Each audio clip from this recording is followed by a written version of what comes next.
진도를 좀 먼저 나갈게요. 72페이지고요.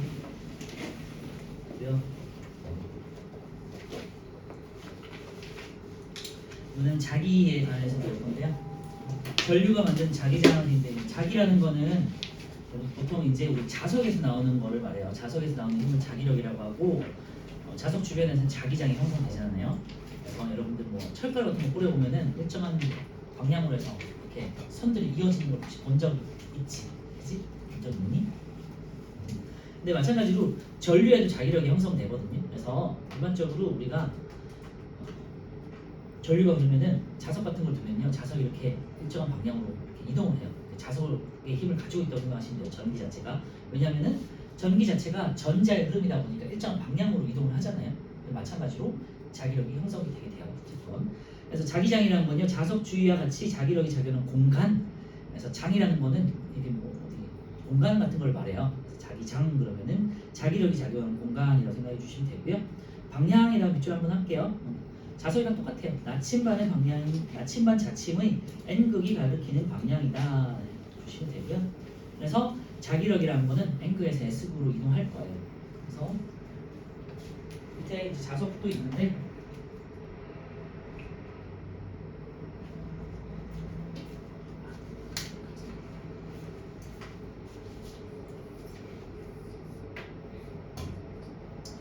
자, 자석 주위에다가 철가루를 두면요, 이런 식으로 해서 철가루가 이렇게 배열이 되는 걸 볼 수 있어요.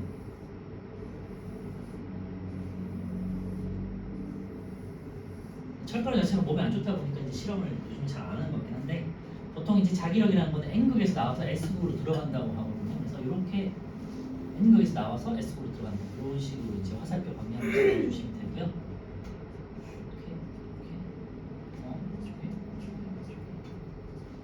그러면 만약에 자석을 뒀어요. 자석 주변에다가 나침반을 뒀어요. 여기다가 나침반을 뒀어요. 그러면은 N극이 이렇게 흐르는 거니까 나침반을 두시면 나침반은 이쪽에 오른쪽으로 방향으로 N극을 가리켜요. 이렇게 흐르는 거니까, 그죠? 여기서 마찬가지로 오른쪽 여기다가 두시면 나침반은 어디로 가리킬까요?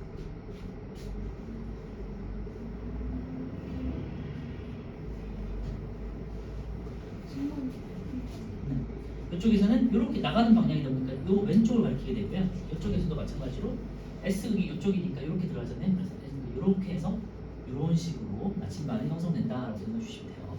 그리고 어쨌건 나침반의 방향은 자기력의 방향은 N극에서 S극이다. 알겠죠? 네. 반대 방향은 절대 없으니까 N극에서 S극으로 자기력이라는 게 흐른다라고 생각해 주시면 되고요. 또 하나만 더 추가하면, 그거는 뭐 그냥 책에 나오지도 않고 중요한 건 아닌데요. 자석 안에서는 방향이 어떻게 될까요? N에서 S일까? 아니죠. S에서 들어왔으니까 내부에서는 이렇게 흐르는 거라고 생각하시면 돼요. 네, 뭐 그렇게 중요한 건 아니고. 세기 같은 경우는 자석의 양극에 가까울수록 세다 돼 있죠. 그래서 자석 같은 경우는요, 여기 여러분들 뭐 자석 많이 해봤을 테니까 자석 가지고 극쪽에다가 예를 들면 뭐 클립 같은 걸 붙여보시면 잘 붙잖아요, 그치? 그런데 옆에서는 자석이 안 붙어요. 참고해 주시고, 철가루 같은 경우도요, 옆에서는 극쪽에서는 잔뜩 붙잖아. 그런데 여기 옆에서는 붙지 않아. 그런데 철가루를 뿌려보면요, 이렇게 선을 따라서 어떻게 이제 공간을 따라가지고 이렇게 야채 궤도처럼 이렇게 형성하면서 붙는 걸 볼 수 있거든요. 바로 옆에서는 잘 붙진 않아요. 어쨌건 그래서 극쪽에서 그게 가까울수록 N극이든 S극이든 그게 가까울수록 잘 붙는다는 거고요. 그래서 자석의 양극에 가까울수록 세다. 반대로 말하면 극에서 멀어질수록 이제 자기력이 약해지다라고 생각할 수 있겠죠. 자기력선이라는 거는 이제 자기력을 우리가 눈에 볼 수 있도록 모형으로 표시한 걸 말하는 거고요. 눈에 보이지 않는 자기장의 모습을 선으로 나타낸 거다. 우리가 이제 실제로 볼 수 있는 게 아니라 이제 우리가 모형으로, 그림으로 본다는 거죠. 1번 항상 N극에서 S극으로 들어간다. 잘 기억해 주시고요. 2번 중간에 끊어지거나 서로 교차하지 않는다는 얘기인데요. 힘이 미치는 거니까 힘이 중간에 끊어지지 않겠죠. 그래서 힘이 N극에서 나와서 S극으로 쭉 이어진다라고 생각하시면 되고, 폐쇄된 동심원의 모습을 띠고 있다. 중간에 끊어지지 않고, 그리고 이 선과 선 사이의 간격이 촘촘할수록 자기력이 센 거고요. 듬성듬성할수록 자기력이 약하다 할 수 있어요. 그래서 그게 이제 3번에 나와 있고요. 자기력선의 간격이 촘촘할수록 자기장이 세다. 거기다 밑줄에 넣으세요. 촘촘하다는 건 빽빽하다는 의미니까 이제 어휘에 따라서 잘 선택해서 기억하시면 될 것 같고요. 자기력선의 간격이 촘촘할수록 자기장이 세다. 그래서 자기력과 관련된 거 다시 한번 정리하면요. N극에서 S극으로 나온다. 한번 회곡선이다.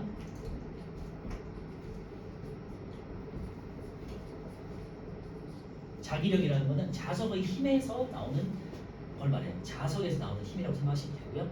자기력이 만들어지는 공간, 이런 공간을 우리 자기장이라고 한다고 말했죠.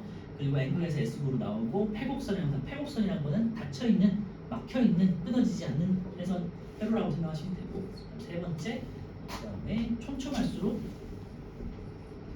세다. 이거 잘 기억해 두시면 될 것 같아요.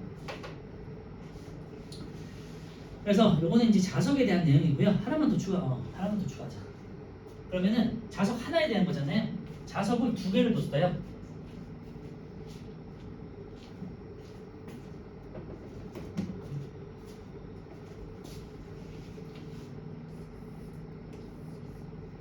잘 아시겠지만 서로 다른 극끼리는 자석이 붙으려고 하고 먼 거는 밀어내잖아요. 그지? 이름도 똑같은데요. 서로 다른 극끼리는 인력이 작용해서 서로 잡아당기고 같은 극끼리는 청력이 작용해서 서로 밀어내려고 해요. 자, 여기서는 서로 다른 극이에요. S극이 있고 N극이 있어요. 그러면 N극에서 S극으로 간다고 했잖아. 그러면은 이제 일단은 자석 하나에서 내부로 들어가는 자기력도 이렇게 있을 거고요. 두 번째 이제 서로 다른 자석끼리 이렇게 이제 가겠죠. N극에서 S극 이렇게. 그래서 이쪽 편에 있는 뒤쪽 편에 있는 N극에 있는 자기력이 S극에 있는 자기력으로 전달이 되면서 서로 붙으려고 하는 거예요. 알겠죠? 근데 만약에 반대로 같은 극끼리 났어요.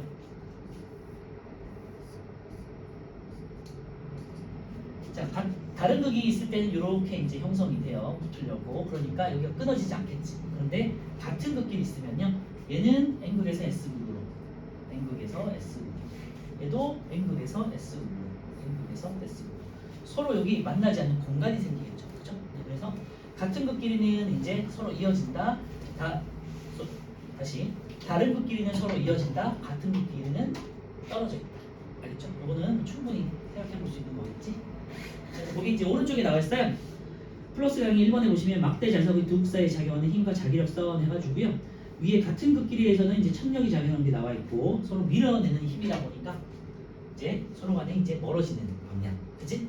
그다음에 다른 극끼리는 이제 서로 이어지는 방향, 인력이 작용하기 때문에 자기력 방향 잘 기억해 주시면 될 것 같고요. 오른쪽에 1, 2번 한번 풀어볼까요?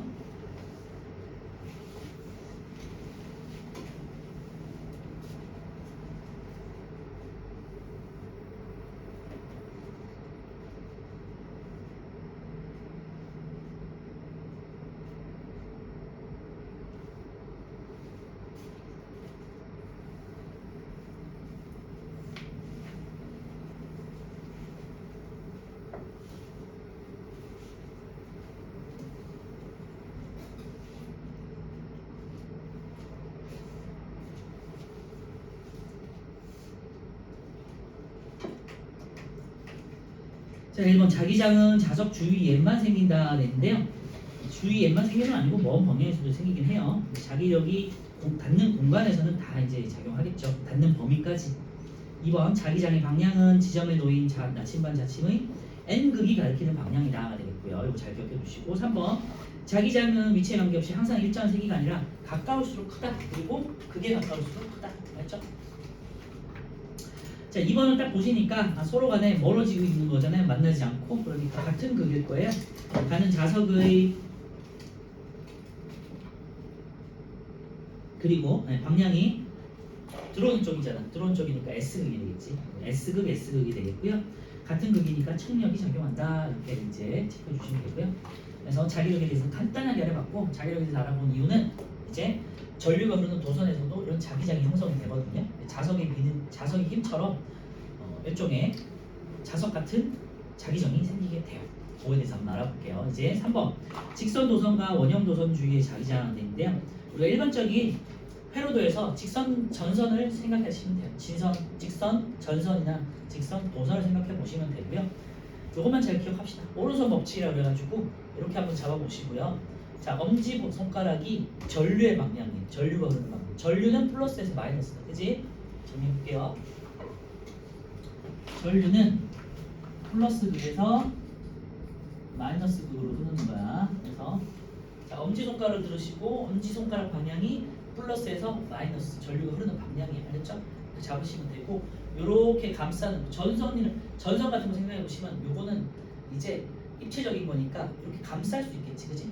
맞죠? 그래서 이렇게 감쌌을 때 밑에서 위쪽으로 전류가 흘러 이렇게 감싸 이렇게 감싸 요 감싸는 방향들이 자기장이에요. 공간이기 때문에. 알겠죠? 그러니까 선생님 입장에서는 제쪽, 그 다음에 오른쪽, 왼쪽, 그 다음에 앞쪽, 뒤쪽, 왼쪽, 앞쪽, 왼쪽 이런 식으로 이제 돌아가면서 자기장이 형성되겠죠. 그러면은 어떻게 되겠니? 자기장의 방향이 다 달라. 왜냐면은 이렇게 감싸는 거니까. 자 보세요.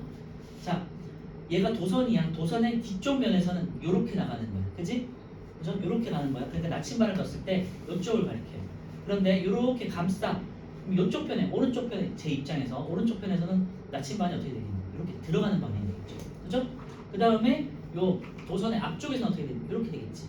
그지? 그러니까 나침반을 두면은 이거는 왼쪽을 가리켜요. 그리고 도선의 왼쪽이야. 그러면은 다시 내 쪽을 가리키겠죠. 나침반. 그죠? 그래서 이렇게 돌아가는 거 잘 기억해 주세요. 그렇죠? 그래서 도선을 중심으로 동심원을 그리면서 자기장이 형성된다. 그리고 전류의 방향은 엄지손가락 방향. 해볼까요? 자, 그럼 만약에 반대로 했어. 어떻게 되니? 엄지손가락을 뒤집으면 되겠지. 그죠? 위로 올라갈 때랑 아래로 내려갈 때랑 자기장의 방향이 반대가 되겠지. 그죠? 그래서 첫 번째 직선 도선에 의한 자기장을 보시면 도선을 중심으로 동심원 모양이고요. 이렇게 감싼 모양인데 오른손 법칙이라고 해요. 그래서 써놓으세요. 오른손 법칙이라고. 그래서 오른손 법칙이고 엄지손가락 방향이 전류다. 책을 기준으로 보시면요. 다시 한번 보세요. 이렇게 하고 이렇게 수술 한번 해보세요. 이거는 나침반을 보세요. 이렇게 돌아가면서 나침반이 반시계 방향으로 돌아가면서 있는 게 보이죠? 그치? 이번에는 원형 도선인데요. 다른 게 아니야. 이 직선 도선을 이번에는 얘를 조금 구부린 거라고 생각하시면 돼요. 구부렸다. 그래서 똑같이 생각하시면 돼요. 구부렸지만 순간순간 그 지점마다 다 직선이라고 생각하시고 이렇게 봐봐. 책에 있는 것처럼 밑에서 올라와가지고 도선을 그려서 밑에서 이렇게 뚫고 들어와가지고 원을 그려서 이렇게 나가는 거라고 생각해보세요. 이렇게 올라오고 이렇게 나가는 거예요. 그냥 선을 구부렸다 생각하시면 돼요. 자, 올라갈 때 이렇게, 그지? 이렇게, 그죠? 이렇게 잡으시면 돼요. 반대로 만약에 왼쪽에서 올라오는 거다. 뭐 문제마다 다르니까.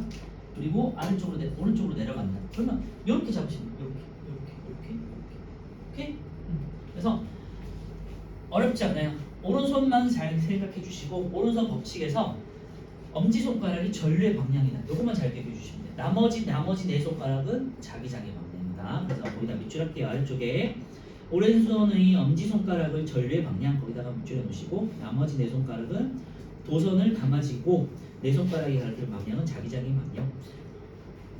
엄지손가락은 전류의 방향. 그 다음에 네 손가락은 자기장의 방향. 이것만 잘 기억해 두세요.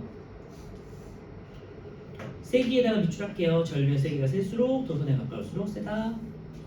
당연한 얘기지만 자석이라고 생각하실 때 자석에 가까울수록 자기장이 센 거잖아요. 그치? 그러니까 전선에 가까울수록 도선에 가까울수록 세고요. 전류의 세기가 셀수록 자석의 힘도 세지겠죠. 그래서 여기다 밑줄에 놓으세요. 그래서 자기장의 세기는 전류의 세기에 비례하고 도선의 거리에 반비례한다. 그래서 이제 식으로 만약에 식처럼 표현한다면 거리에는 반비례하는 거죠. 그리고 전기의 힘, 전기가 많이 흐를수록 장이 세지니까 전류의 힘이 세기. 전류는 I라고 표현했었고 도선의 거리를 보통 R이라고 해요. 이렇게 표현할 수 있겠죠. 자기장을 의미는 B라고 하는데 뭐라고 해요?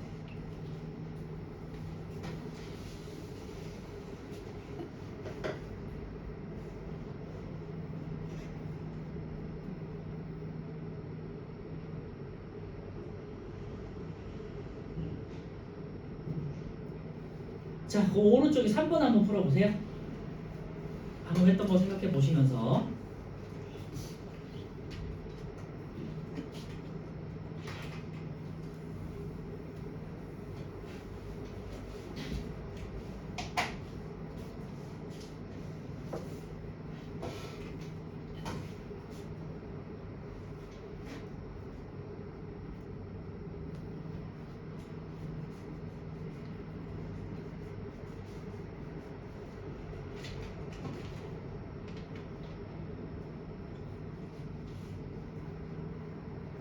전선 같은 경우는 전류가 흐르지 않을 때는 그냥 순간적으로 전자들만 있을 때는 전류가 흐르지는 않고요. 정자로 있으니까 전자들이 이제 전류가 흘러서 막 이제 어떤 특정 방향으로 이동할 때만 자기장이 생성된다고 그래요.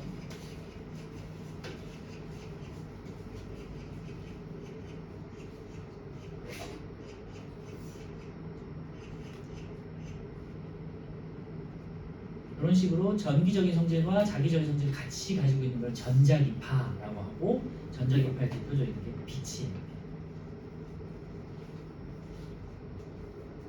빛과 전기. 자, 3번 볼게요. A 같은 경우는 이렇게 돌아서 이렇게 나오는 거지, 그렇지? 그러니까 디귿 되겠죠. 수술 한번 해보셔야 돼요, 이거는.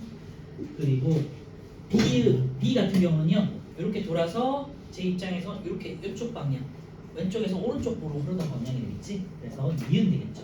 그리고 C 같은 경우는요, 이렇게 해서 이쪽 방향, 그지?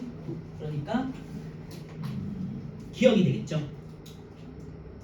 그리고 디귿 같은 경우는요, D 같은 경우는요, 이런 거는 이제 생각하기가 쉽지 않을 수도 있는데 이렇게 해서 여러분들한테는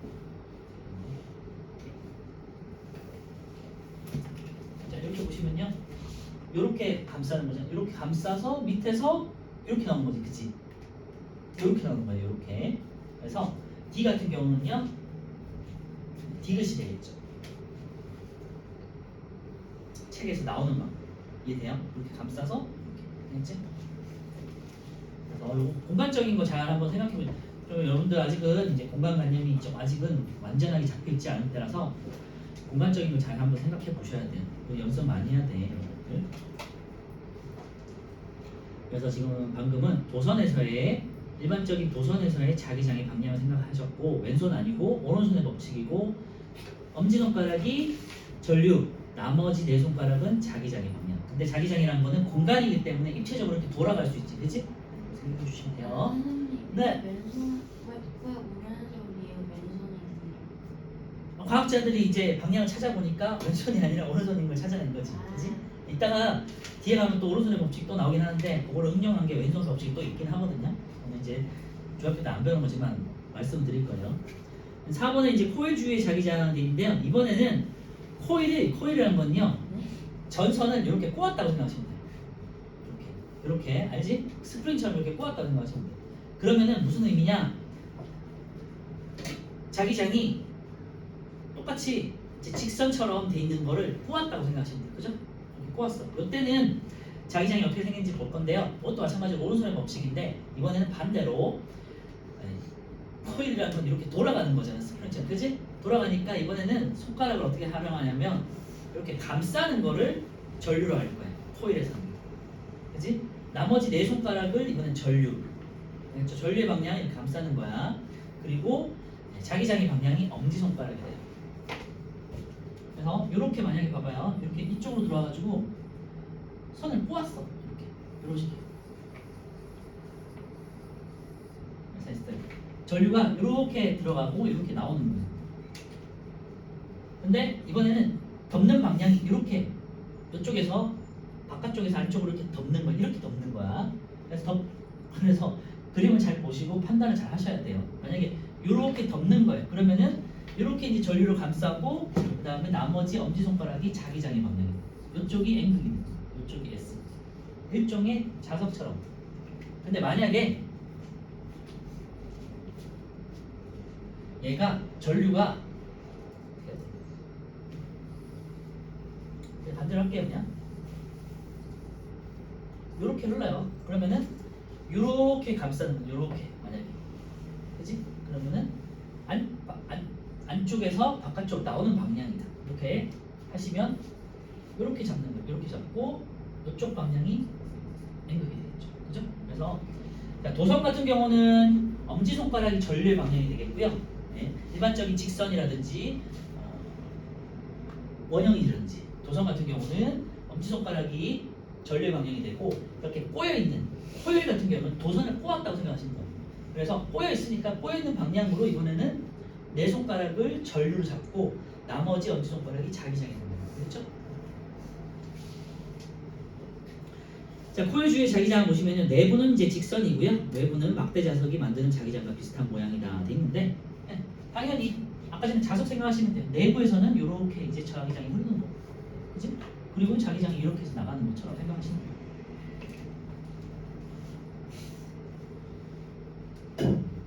마찬가지로 오른손 법칙이라고 생각하시면 되고요. 밑에 이제 그림 아래쪽을 보시면요. 내 손가락을 전류의 방향으로 감았을 때 엄지손가락이 가리키는 방향이 자기장의 방향 거기다 밑줄해 놓으시고 엄지손가락은 N극 방향. 자, 기억해 두세요. 아까 전에 제가 자석에서 한 것처럼 위에 있는 나침반을 놨을 때 방향도 똑같아요. 아까 전에 자석하고 똑같다고 생각하시면 돼요. 그래서 이렇게 해서 보시면 코일 주변에서 코일의 앞뒤를 생각했을 때 앞쪽에는 이제 N극이 나가는 방향이니까 왼쪽 N극이 될 거고요. 이렇게는 N극에서 S극으로 이렇게 이제 자기장이 형성될 거니까 오른쪽으로 N극, 여기도 마찬가지로 왼쪽에서 오른쪽으로 N극, 그다음 여기는 들어가는 쪽이니까 그리고 S극이 이쪽에 있으니까 이제 N극이 왼쪽, 그죠? 네, 이런 식으로 해서 나침반을 갔을 때 시험에 제일 많이 나오는 것 중에 하나가 나침반의 위치 찾는 거 방금 했던 것처럼 여기 많이 나오니까 참고해 주시고 이제 자기장의 방향 찾는 거 오분의 법칙으로 두 개 많이 나오니까 참고해 주세요. 자, 4번 풀어보세요. 오른쪽에.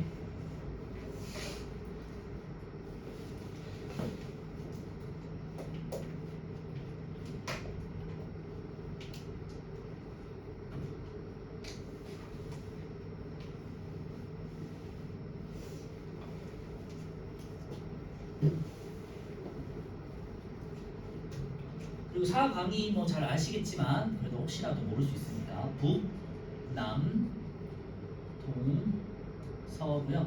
특별한 언급이 없으면 항상 요 사방위는 북남 동서 우리 한반도를 기준으로 동해 서해 알지? 그거 잘 기억하시면 될 것 같아요.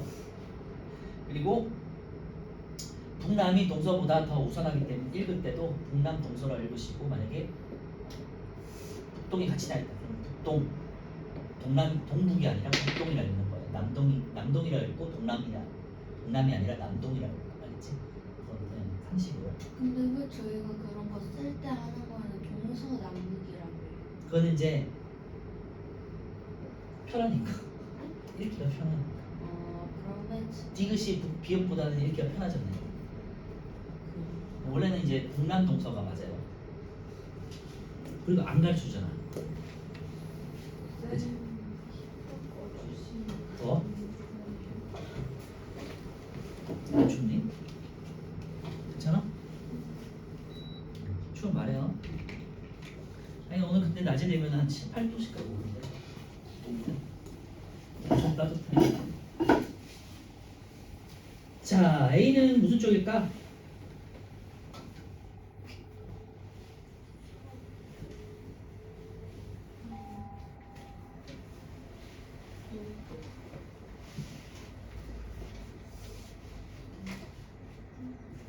네, 동쪽이에요. 여기서 봤을 때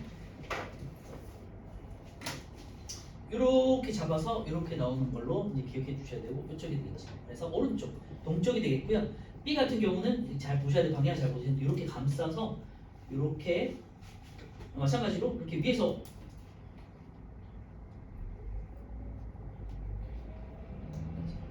이렇게 감싸서 이렇게 오르는 분위기가 똑같아요. B도 동쪽이 되겠고요. 그 다음에 C 같은 경우는요. C는 위쪽에 있어. 그러니까 B는 내부니까 어차피 이렇게 흐르겠지, 그지? 그런데 C 같은 경우는요. 지금 보시면 요거랑 반대되는 거잖아. 요거지. 그러니까 이렇게 지금 형성되겠죠. 이렇게. 그러니까 C 같은 경우다 두면은 왼쪽으로 흐르겠지. 그래서 선쪽 이렇게. 됐죠? 그래서 여기도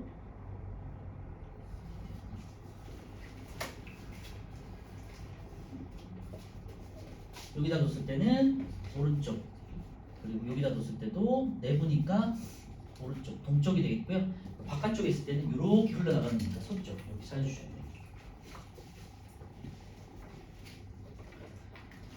자, 이번에는 전자석을 볼게요. 마지막에 전자석은요 코일 안에다가 자석을 넣은 거야. 코일 자체가 자기장의 역할을 가지고 있다고 그랬잖아요. 자기장을 가진다고 그랬지. 전류가 흐를 때 자기장이 형성되는데 거기다가 추가로 자석을 집어넣어. 그럼 자기장이 어떻게 돼요? 자기장 플러스 자기장이 되겠죠. 그죠? 그러니까 자기장이 더 세겠지. 그래서 자기력의 힘을 더 세게 할 때 이제 전자석을 쓰는 거고요. 전류의 힘과 자기력이 더 세진 거를 전자석이라고 해요. 그래서 코일 사이에다가 철심을 집어넣어서 철 자체가 일종의 자석의 역할을 하도록 하는 거예요. 코일 속에다가 철심을 넣어 만든 자석을 우리가 전자석이라고 하고요. 보통은 이제 일반적인 자석보다 더 강한 자석을 만들고 싶을 때 전자석을 쓰는 거예요. 그래서 전류가 흐르는 동안에만 자석이 되는 거고요. 밑에 극을 보시면요 똑같아요. 전류의 방향이 바뀌면 N극에서 S극이 형성돼. 전류가 형성되면 N극과 S극이 형성되는데 전류의 방향이 이렇게 흐를 때랑 이렇게 흐를 때랑 반대로 했을 때 극이 바뀌잖아요, 그지? 그러니까 전류의 방향이 바뀌면 자석의 방향도 바뀌겠죠, 그죠? 당연히 이고 세기 거기다 밑줄할게요. 전류의 세기가 셀수록 어떤 건 당연하지 왜? 그리고 코일을 촘촘히 갈수록 앞에도 말씀드렸지만 촘촘할수록 자기장이 세지다는 거지, 그죠? 그래서 매우 강력한 자석을 만들 때 우리가 전자석을 이용하고요. 철심이나 자석 같은 거를 코일 속에다 넣어가지고 활용하는 방식인데 대표적인 게 자기부상 열차라고 해서 들어봤죠? 자기의 힘으로 열차를 띄우는 거예요. 그래서 서로 밀어내는 힘을 작용시켜서 이렇게 띄워요. 그럼 마찰력이 줄어드니까 에너지 효율적인 면에서 굉장히 효율적이죠. 그지? 그리고 마찰력이 줄어드니까 굉장히 빠른 속도로 달릴 수 있고 미래의 열차가 이제 자기부상 열차가 될 거라고 하고요. 현재도 이제 짧은 구간에서 모노레일 같은 거 여러분 타봤을 거예요. 어디 과학단지나 뭐 이런 데 가보면 있잖아요. 체험하는 공간, 놀이공간 같은 데 가면 모노레일 있잖아요. 짧은 공간에서 자기부상 열차가 있긴 한데 이게 아직은 뭐 기술적으로 대중화되어 있지는 않아요. 어쨌건 다시 말씀드리지만은 자석의 힘으로 띄우다 보니까 바퀴가 없고 마찰이 없어서 저항도 없고 그래서 굉장히 적은 에너지로도 높은 속도를 얻을 수 있고 그런 좋은 기술이다. 자기부상 열차가 이게 대표적인 전자석이 되겠고요. 또 하나가 더 있는데 여러분들 뭐 아직은 잘 모르겠지만 공사장 가시면은 높은 기중기 같은 거 있지. 고층 건물 만들 때 그때 철근이나 이런 것들을 옮길 때 기중기를 사용하거든요. 전자석 기중기. 그래서 딱 붙여가지고 이렇게 높은 곳에다 옮길 때 쓰는 게 이제 전자석 기중기예요. 그런 것들이 있다. 큰 자석의 힘을 쓰고 싶을 때 코일 속에다가 자석이나 철심을 넣어서 사용한다. 알겠죠? 선생님, 제가 어디서 봤는데 그 코일을 감아가지고 거기다 건전지 넣으면 기차처럼 움직이는 거 그것도 그거랑 말이에요. 그지 지금 그거예요. 그거예요. 똑같은 거지, 그지? 건전지를 넣은 거는 건전지에도 플러스 양극 있잖아. 근데 전류를 어떻게 내니 더 많이 이렇게 하는 거지, 그지? 더 세게 하는 거.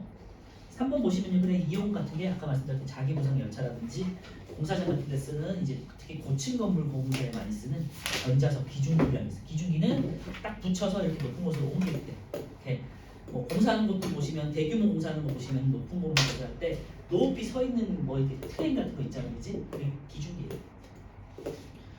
그다음에 스피커 안에도 이렇게 자석의 힘으로 이용되는 게 있고요. 그다음에 자기 공명 영상이라고 MRI 이제 병원에 가시면 웅웅거리면서 이렇게 실내 같은데 혹시 들어가는지 모르겠지만 MRI에 들어갔다는 건 크게 다쳤다는 얘기긴 한데. 도넛같이 생긴 거나. 응?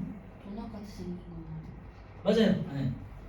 그리고 만약에 어떤 실내 동굴 같은 데 들어가가지고 찍는 게 있거든요. 큰 거는. 그래서 한 1시간, 한 30분 이상 1시간 동안 웅웅거리는데 거기다 가만히 앉아 누워서 있어야 되는 자석의 힘으로 뼈라든지 이런 걸 볼 때 쓰는 게 이제 MRI예요. 그런 게 있다. 이런 거 기억해 주시고요. 이 밖에도 뭐 자동문들 있죠. 뭐 예를 들면 지하철 탈 때 우리 자동문 같은 거 있잖아. 아니면 뭐 우리 쇼핑몰 갔을 때도 자동문 이런 것들도 전자석의 힘을 이용한다고 하고요. 이 밖에도 여러분들 이제 컴퓨터에 있는 하드디스크 아니면은 신용카드 아니면 교통카드에 있는 마그네틱 이런 것들 다 전자석의 힘을 이용한다고 하니까 참고만 해주세요. 자 오른쪽에 5번 보시면요. 전자석의 A, B, C, D 중 N극을 띠는 곳 한번 찾아보실까요? 이런 경우는 지금 전류의 방향이 너무 잘 나타나 있어서 찾기 쉬울 거예요.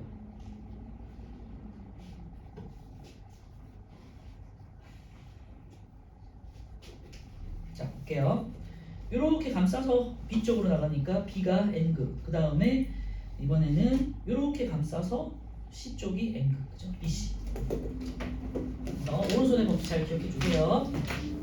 자, 이번에는 자기장에서 전류가 받는 힘인데요. 이게 자기력이라고 해가지고 자기장에서 작용하는 힘, 자기력이라고 해요. 1번 자기장에서 전류가 받는 힘, 자기력이라고 하고요. 자석에 의한 자기장과 전류에 의한 자기장이 상호작용돼 있는데 거기다가 이제 밑줄에 넣으세요. 자기장과 전류에 의한 자기장. 자석에도 자기장이 형성될 거고, 그죠? 그 다음에 전류에도 자기장이 형성될 거 아니에요. 이 상호작용으로 이제 자기력이라는 힘이 생길 건데요. 그 힘의 방향도 마찬가지로 오른손의 법칙으로 설명을 해요.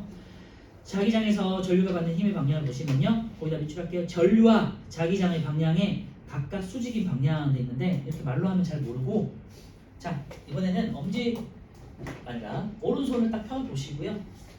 엄지손가락은 뭐의 방향이었지 아까? 전류의 방향, 그러니까 전기가 흐르는 방향 생각하시면 되고요. 이번에는 나머지 네 손가락이 아까 전에 도선에서 뭐였죠? 자기장의 방향이었지, 그치? 그래서 이렇게 딱 펴세요. 그래서 전류의 방향, 그리고 자기장의 방향, 나머지 손바닥이 가리키는 방향을 우리는 자기력의 방향이라고 해요. 그래서 X축, Y축, Z축, 세 축 알지? 그치? 각각 서로 간의 수직이잖아.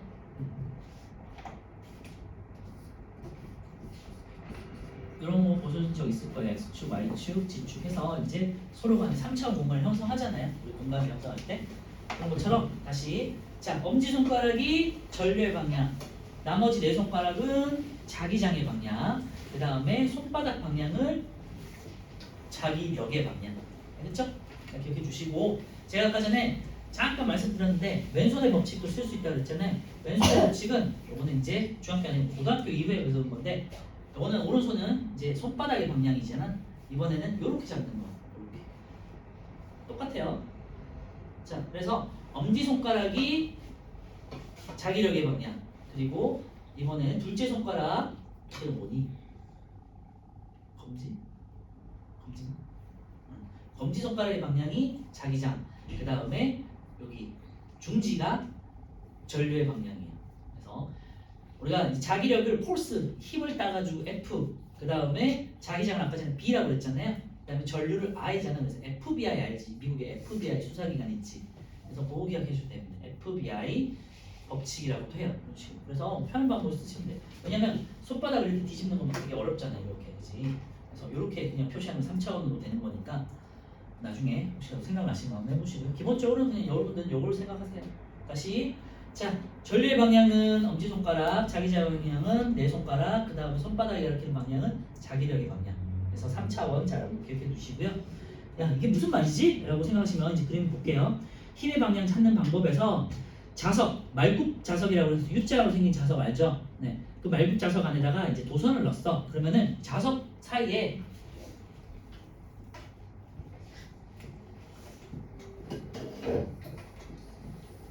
그래서 여기가 만약에 S극, N극이야. 자석과 자석 사이에 자기장이 형성될 거 아니에요. 그 사이에다가 이렇게 도선을 넣어. 그러면은 도선에 또 자석에 힘이 작용할 거 아니에요. 그죠? 아니, 자기장이 생성될 거 아니에요. 자기장과 자기장이 생성됐으니까 이제 서로 상호작용해서 자기력이 생긴다. 알겠죠? 요거를 이제 제가 그냥 평면에다가 한번 해볼게요. N극, S극 사이에 이렇게 도선이 있어요. 그냥 밑에서 위로 이렇게 간다고 할게요. 자, 여기서 자석 사이에는 N극에서 S극으로 이렇게 방향이에요. 그 다음에 전류의 방향은 어떻게 되겠니? 만약에 이쪽 밑에서 위로 올라간다고 치자. 그러면 이쪽으로 전류의 방향이 형성돼요. 그러면 자기장의 방향은 어떻게 형성될까요? 여기서는 자기력의 방향. 자기장 이렇게 잡으시면 되고요.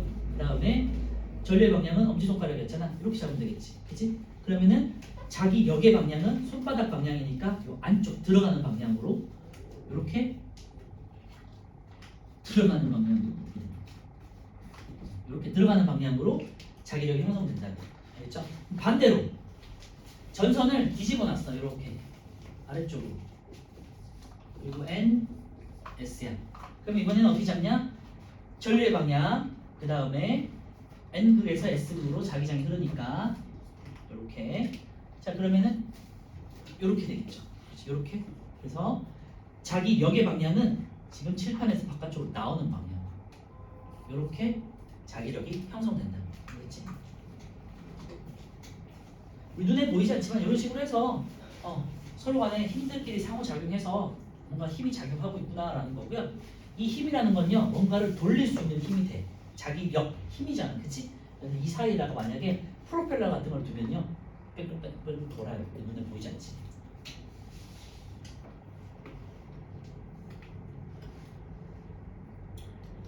그래서 이제 뭐 그림 한번 보시면요, 1번 오른손에 엄지손가락과 네 손가락이 수직이 되도록 손바닥을 펴고요. 엄지손가락을 전류의 방향, 그리고 네 손가락을 자기장의 방향으로 향한 다음에 3번 이때 도선은 손바닥이 향하는 방향으로 힘을 받는다 돼 있는데 한번 연습해 보세요. 지금 책을 따라서 N극에서 S극으로 자기장 해 보시고 전류의 방향 이렇게 들어가는 방향, 그럼 위쪽이 자기력의 방향이 되겠죠. 아래쪽에 2번 보시면요, 전류의 방향이나 자기장의 방향이 반대가 되면 제가 말씀드렸지만 전류의 방향을 반대로 하거나 자석을 반대로 해도 요거 손바닥을 잡고 계속 뒤집어야 되잖아, 그치? 그러면은 각각의 방향을 바꿀 수 있겠죠. 자기력의 방향을 바꿀 수 있겠지. 그 말이고요. 요거는 서로 상호 수직일 때 가장 큰 힘이 되고요. 만약에 이 힘 자체가 평형이 되면은 사라진다. 오는 거는 참고로 해주시고, 오른쪽에 6번 한번 연습해 보세요.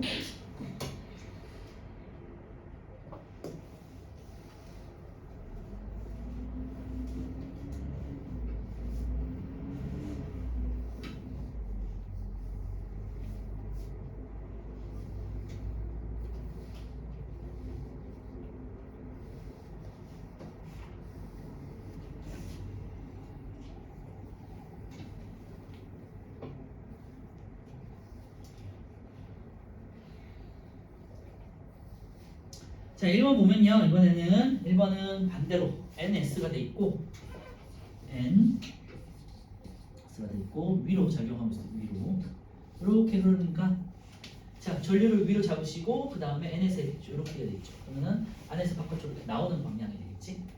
그래서 기역 되겠고요. 1번은 기역 되겠고요. 2번은 뭐가 될까요?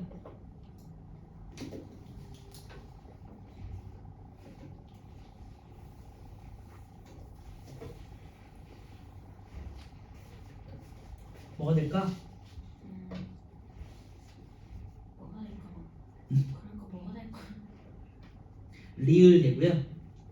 자, 전류는 앞으로 나오는 방향이고요.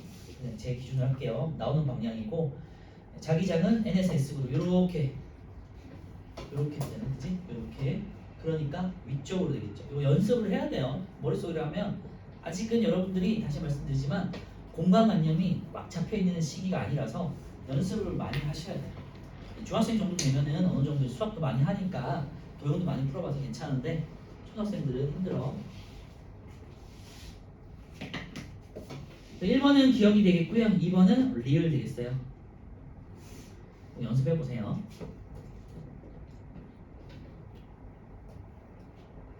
자, 다시 왼쪽에 돌아와 가지고요. 자기장에서 전류가 받는 힘의 크기 되는데요. 자기장에서 전류가 받는 힘의 크기, 영향을 주는 요인들이 전류와 그 다음에 자기장 되겠지.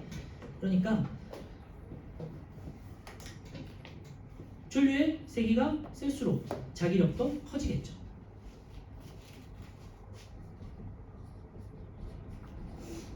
자기력은요, 첫 번째 전류 영향을 받고요, 두 번째 자기장의 영향을 받잖아요.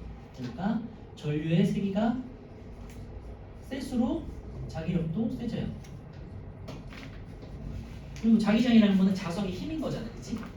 그래서 자기장의 세기가 셀수록 자기장이 세기가 세다는 것은 자석이 크거나 자석이 세거나 이거 생각하시면 돼요. 그럼 자기장이 강하게 형성될 거고 그러면 자기력도 당연히 세질 거예요. 그죠? 자기력에 영향을 주는 요인이 두 가지 전류 그 다음에 자기장이었어요. 맞죠? 그래서 거기다 밑줄에 넣으세요. 전류의 세기가 셀수록 자기장의 세기가 셀수록 자기장에서 받는 힘의 크기, 자기력도 커진다라고 할 수 있고요. 전류의 방향과 자기장의 방향이 서로 수직일 때 힘의 크기가 가장 크다. 거기다 이제 밑줄에 놓으시고 우리가 지금 방금 뭐 했나요? X축, Y축, G축에 대해서 서로 수직인 상태에서 해본 거잖아요. 그지? 그런데 만약에 이게 서로 수직이 아니라 뭔가 상쇄가 돼. 그러면 그 힘이 줄어들겠죠. 그래서 서로 수직일 때가 가장 커라고 생각하시면 되고요. 그 그림은 이제 오른쪽에 있는 2번 전류와 자기장의 방향에 따른 힘의 크기라고 해서 이제 안내가 되어 있으니까 한번 읽어보시고 만약에 서로 수직일 때는 이제 최대가 되는데 어떤 한 힘과 상쇄가 돼버리면은 이제 최소가 될 수 있다는 거예요. 평행할 때 힘을 받지 않아서 최소가 된다. 요거를 우리는 이제 고등학교 때는 식으로 해서 배우긴 하는데 사인 코사인 들어봤지? 사인 코사인 들어봤죠? 수학 해봤으니까 네, 고려해서 이제 계산을 하긴 하는데 우리는 알 필요는 없어요. 어쨌건 서로 수직일 때 최대다 좀만 기억해 주시고 자 오른쪽에 자기장에서 전류가 흐르는 도선이 받는 힘에 대한 설명을 옳은 거 있는데 같이 볼게요. 자기장의 방향에 관계없이 돼 있는데요. 자기장의 방향과 힘의 방향이 서로 수직일 때 전류의 방향이 힘의 수직일 때 최대다 X가 되겠고요. 2번 자기장의 세기가 셀수록 도선이 받는 힘의 크기도 커진다고 했으니까 O가 되겠고요. 3번 도선에 흐르는 전류의 세기가 셀수록 힘의 크기도 커진다고 했으니까 O가 되겠죠. 4번 전류의 방향과 자기장의 방향이 나란할 때가 아니라 서로 수직일 때 도선이 받는 힘의 크기가 가장 크다. 되겠지. X. 그래서 요 의미가 뭔지 한번 잘 생각해 보시고요. 자 다시 왼쪽에 돌아와가지고요. 4번 자기장에서 전류가 받는 힘의 이용호가 되는데 제가 아까 말씀드렸지만 요 자기력이 작용하면 뭔가 선풍기 같은 걸 뭐 프로펠러 같은 걸 돌릴 수 있는 힘이 나온다고 그랬잖아. 요게 이제 일반적인 여러분들 집에서 돌리는 선풍기라고 생각하시면 돼요. 그래서 전동기, 스피커, 전압계, 전류계 같은 것들이 있는데 전동기라고 그래가지고요. 여러분들 모터라고 들어봤니? 그지? 아니면은 뭐 RC카라든지 뭐 미니카 아니면 여러분 장난감에 들어가는 그 뭔가 돌리는 프로펠러 같은 거 있지. 그 힘이에요. 알겠죠? 그래서 그 모터를 분해해 보면요. 이런 자석과 자석 사이에 코일 같은 게 들어가 있어요. 그래서 그 힘을 이용해서 이렇게 프로펠러를 이렇게 돌리는 거예요. 그래서 그게 커진 게 선풍기예요. 알겠죠? 그래서 전동기 보시면요. 이름 잘 기억해 두세요. 전동기. 자석의 N극과 S극 사이에 있는 코일에 자석 사이에 뭔가 전류를 흘릴 수 있는 코일이 있는 거야. 그래서 전류가 흐를 때 코일이 받는 힘을 받아서 회전한다. 이 회전이 되면서 이제 프로펠러를 돌리는 거고요. 여러 가지 이제 전기 기구에 많이 쓰이는 거예요. 이거를 전동기라고 합니다. 전동기 이름 자체가 전기로 동작, 움직일 동작, 동력을 얻는 장치라는 거예요. 기구. 전기로 뭔가를 돌리는 기구. 전동기라고 하고요. 자, 전동기 구조 원리 어려우니까 별별 쳐놓고요. 지금 했던 거를 우리 이제 입체적으로 한번 생각해 볼 거예요. 자, 보세요. 첫 번째 N극과 S 사이에 좌석 사이에다가 뭔가 코일을 할 건데 코일이 되게 꼬여 있지만 우리 간단하게 모형으로 이제 그림을 그릴 거예요. 간단하게.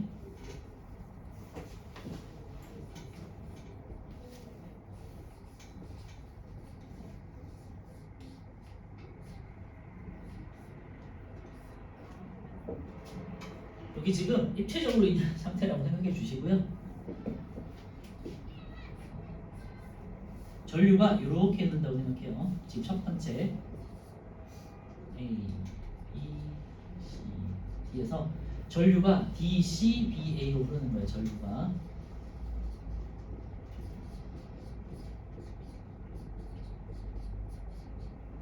전류가 오른쪽에서 왼쪽으로 흘러. 자, 요거 A, B와 DC가 받는 A, B와 CD 혹은 DC가 받는 자기력의 방향을 한번 생각해 보세요.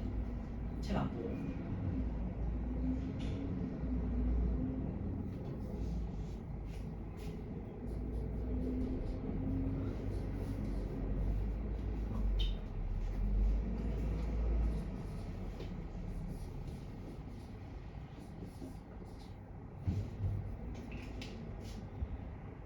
자, AB 입장에서는요. 이렇게 전류가 흘러서 이번에는 아랫 방향으로 전류가 흐르는 거지, 그지? 그러니까 BA 방향이죠. 이렇게 잡아 전류를. 그 다음에 NS로 이렇게 N에서 S 쪽으로 이렇게 흐르죠, 그죠? 그지? 그러니까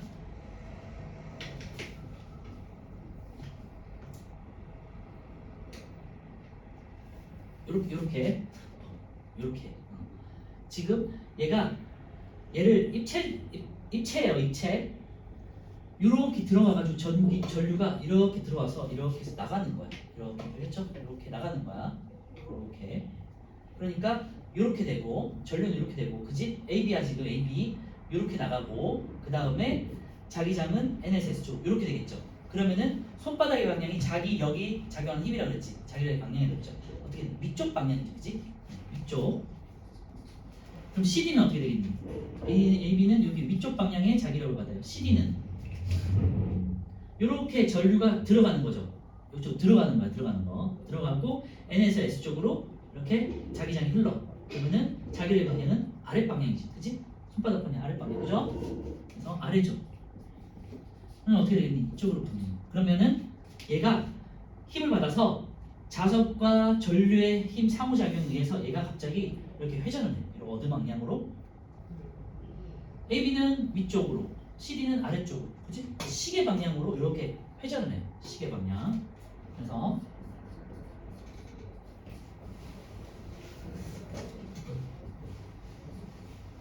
회전을 했어.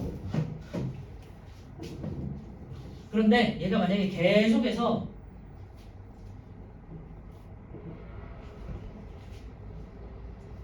만약에 전류가 계속 흐른다고 생각해봐요.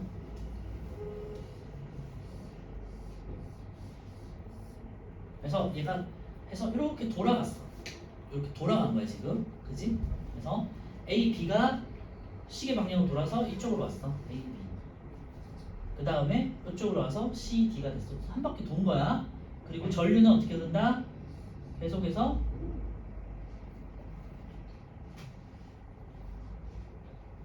이렇게 흐르지. 아까 전에 전류가 DCBA로 흐르고 있다고 했었잖아요, 그죠? 네, 그래서 얘가 이렇게 돌은 거야. 이렇게 돌았어. 그러면 이번에는 이렇게 흐르겠죠? 계속해서 만약에 지금은 DCBA가 됐어. 그러면 어떻게 되겠니? 이번에는 DC가 올라가고 AB가 내려가겠지. 그럼 어떻게 되니? 이렇게 갔다가 이렇게 갔다가 이렇게 갔다가 이렇게 갔다가 하면 돼, 안 돼? 안 되잖아. 그럼 선풍기가 이렇게 돌았다가 이렇게 돌았다가 이렇게 돌았다가 하면 되니? 이렇게 갔다가 이렇게 돌면 안 되잖아. 말이 안 되잖아요, 그죠? 그러니까 바람도 안 불 거고. 그러면 어떻게 되니? 그러니까 전류가 계속해서 한 방향으로 돌아야 되는데, 그러니까 회전이 한 방향으로 돌아야 되는데, 얘가 지금 계속해서 이런 식으로 형성이 됐다면 안 끊어주고 중간에 뭔가가 전류가 계속 그냥 돌기만 한다면 갔다가 반대로 갔다가 반대로 하겠죠, 그렇지? 그래서 여기 책을 보시면 책에 정류자라는 게 있을 거예요. 한번 찾아보세요.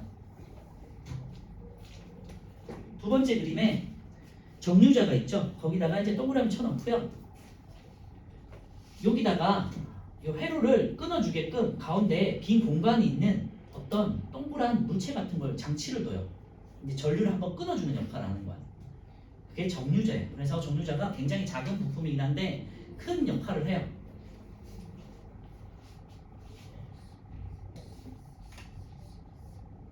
여기에 정류자가 있어. 정류자가 어떻게 생겼는지 한번 잘 보시고요. 그림은 오른쪽 아래쪽에 4번 정류자의 역할이 있어요. 그래서 보시면 정류자는 전류를 순간적으로 끊어서 코일이 반바퀴 돌 때마다 코일에 흐르는 전류의 방향을 바꿔준다. 근데 거기다 밑줄에 놓고요. 그래서 그러면은 계속해서 끊어주니까 또 설명할 텐데 계속해서 한 방향으로 회전할 수 있도록 하는 힘을 주는 역할을 이제 정류자가 하는 거거든요. 그래서 그림을 잘 보시면요, 정류자 사이에 뭐 이렇게 단락이 끊어져 있는 게 있을 거야, 그치? 단락이 끊어져 있으니까 거기가 딱 닿으면 전류가 안 흐르겠지, 그죠? 네, 끊어주는 역할을 하는 거고요.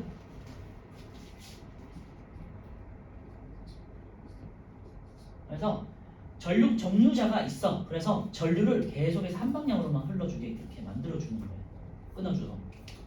그래서 그러면 어떻게 되니? 얘는 다시 이렇게 내려가고 얘는 계속해서 올라가고. 그래서 DC 같은 경우는 잘못 설명했구나. 미안해. 정류자가 없으면은 DC는 내려가고 얘는 올라가고. 그러니까 이렇게 되는 거였었고 반대로 맞네. 그런데 만약에 정류자가 있으면은 전류가 계속해서 한 방향으로 이렇게 흐르게 되니까, 그치? 그러면은 한 방향이라 이제 전류의 방향이 바뀌었으니까 원래는 DC, BA로 흐르다가 정류자가 있으니까 A, B, C, D로 전류를 흐르게 하겠죠. 그래서 전류를 반대 방향으로 이제 흘러주는 A, B, C, D로. 그러면은 DC는 이제 올라가고 C, A, B는 내려갈 거 아니야. 그러면은 이렇게 해서 이렇게 한 바퀴 돌았어. 이렇게 갔어. 그 다음에 끊어졌어. 그 다음에 이렇게 갔다가 그 다음에 또 전류가 바뀌었잖아. 그럼 이렇게 또 다시 한 바퀴 도는 거죠. 또 끊어져.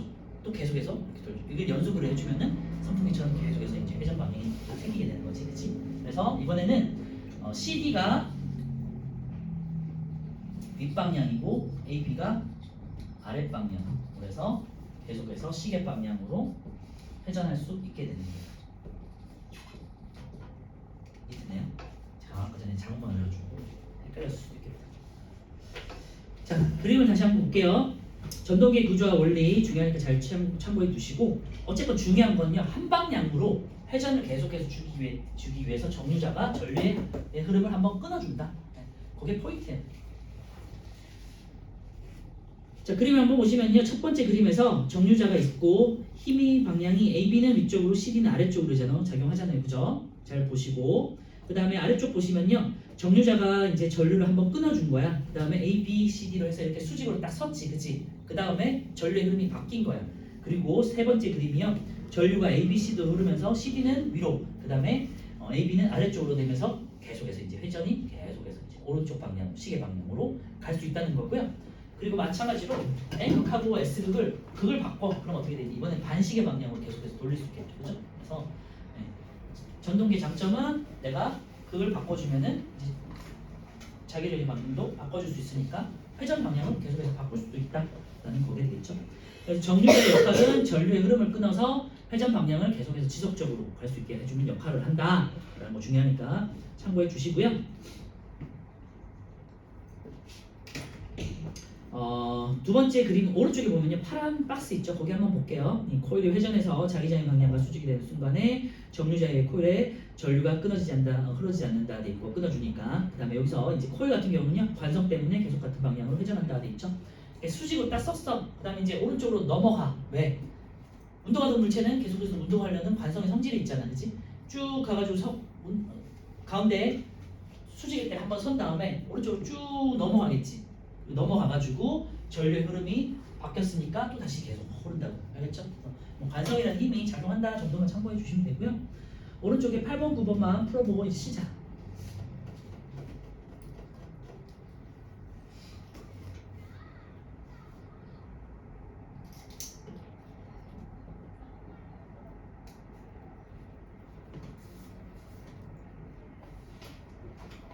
그래서 이 전동기 구조는 대부분의 전기 기구에서 쓰인다라고 생각하셔도 돼요.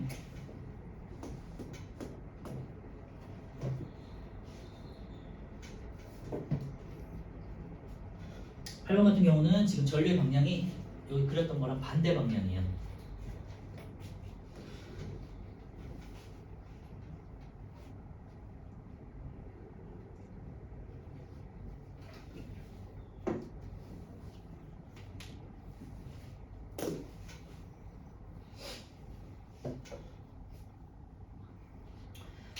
자, 1번 A 부분은 이제 반대 방향이니까 이렇게 돌아서 이번엔 이렇게 돌아서 가는 거잖아요. 여기가 내려오겠고 A가 내려오고 이번엔 이쪽 부분이 B 부분이 올라간다.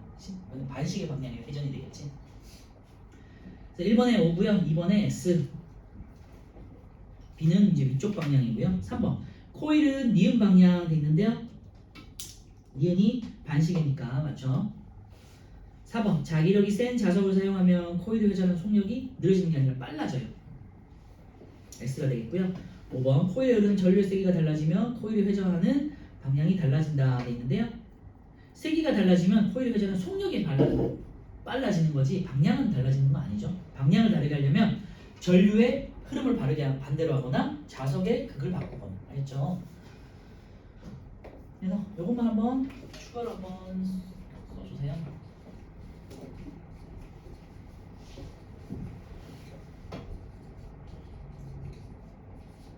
전동기의 회전을 빠르게 하려면 어떻게 해야 될까? 그러니까 쉽게 말하면은 선풍기 프로펠러를 어떻게 빨리 돌릴 수 있을까라는 거 생각하시면 되고요.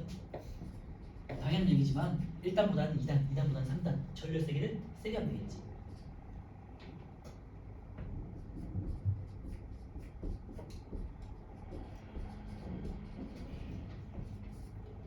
저는 이제 아까 전에 우리 코일 얘기했지만요. 자석 사이에 코일이 들어가 있거든요. 모터도 코일을 많이 감을수록 자기장이 세지겠죠. 그래서 코일을 많이 감을수록 아니면 촘촘히 감을수록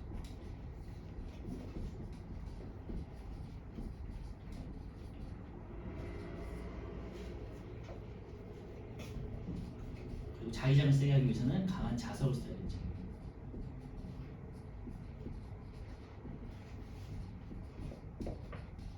수록 이제 전동기 회전성이 커지는 거다라고 생각하시면 되고요. 74페이지 플러스 강의 3번 스피커의 원리만 딱 보고 이제 마칠게요. 스피커 안에는 여러분들이 이제 뭐 스피커 많이 쓰니까 뭐 라디오든 아니면 여러 가지 오디오 부품, 오디오 같은 것들을 많이 보잖아요. 그죠? 어떻게 구성되어 있는지만 확인할게요. 스피커 내부 코일에 이제 전류가 흐르게 되겠고요.